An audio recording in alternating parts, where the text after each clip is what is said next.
Welcome to my YouTube channel. ഞാൻ ഇന്ന് പരിചയപ്പെടുത്താൻ പോകുന്നത് എൻ്റെ വീട്ടിലെ പ്രാവ് ലവ് ബേർഡ്സിനെ കുറിച്ചുള്ള കാര്യങ്ങളാണ്. ഓക്കെ, വരൂ.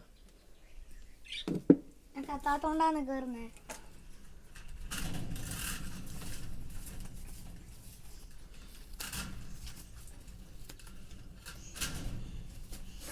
ഇതിൻ്റെ പേര് സുന്ദരി എന്നാണ്. ഇതൊരു അമ്മേൻ്റെ മോളാണ്. ഒരു ഒരാണ് കാപ്പി പ്രാവിനെ വാങ്ങിയതാണ്. പിന്നെ അത് മുട്ടയിട്ട് വിരിഞ്ഞിട്ടാണ് ഈ കുഞ്ഞി പ്രാവ്. മുട്ടയിടാനായില്ല. എന്തായാലും അടുത്ത് മുട്ടയിടുമായിരിക്കുമെന്ന് എനിക്ക് തോന്നുന്നു. മറ്റേനെ പിടിച്ചാൽ അതിനെ കൊത്തും, അതുകൊണ്ടാണ് ഞാൻ പിടിക്കാത്തത്. ഇത് കൊത്തില്ല, എന്നെ ഭയങ്കര ഇഷ്ടമാണ്. അത് മാത്രമല്ല, ചില പ്രാവുകൾ മുട്ടയിടുമ്പോൾ ചിലവർ മുട്ടയിട്ടിനകത്ത് പനിക്കുറുക്ക കൊടുത്താൽ മതി, ഒരു ഇത് ആക്കും.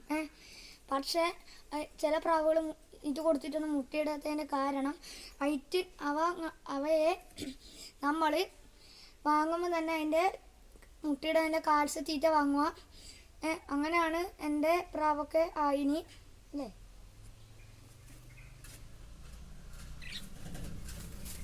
പിന്നെ അതുപോലെ തന്നെ ലവ് ബേർഡ്സിൻ്റെ കാര്യങ്ങൾ നമ്മൾ പറയുമ്പോൾ, ലവ് ബേർഡ്സിനെ പിടിച്ചാൽ അല്ലെങ്കിൽ ഒരു ഇത്ര ഭാഗത്ത് ദ്വാരം വന്നാൽ അത് പോവും. പക്ഷേ ലവ് ബേർഡ്സിനെ പിടിക്കുമ്പം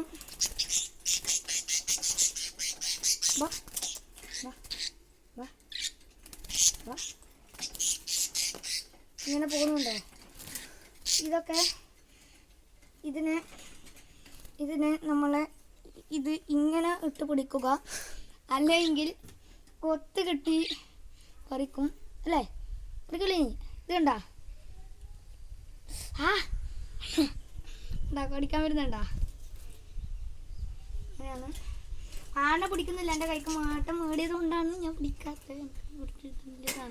അപ്പോൾ വീഡിയോ ഇഷ്ടപ്പെട്ട എല്ലാവരും ലൈക്കും ഷെയറും സബ്സ്ക്രൈബും ചെയ്യാൻ മറക്കല്ലേ. ടാറ്റ.